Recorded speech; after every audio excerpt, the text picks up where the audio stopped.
ইতালিতে সামার আসার সাথে সাথে বৃদ্ধদের সাইকেল চালানোর চলে আসে।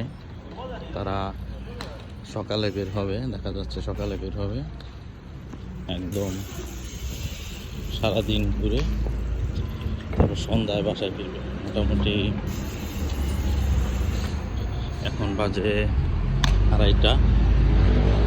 এরা একদম সকালে বেরিয়েছে, তাদের বিভিন্ন শহর থেকে এক শহর থেকে আরেক শহরে চলে যায়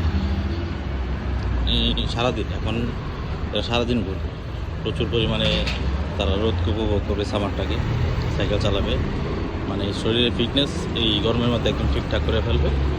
যতদিন গরম থাকে ততটুকু রোদ চুলে লাগানো যায়, যতটুকু পরিশ্রম করা যায়। তো বৃদ্ধরাই বেশি দেখা যায়।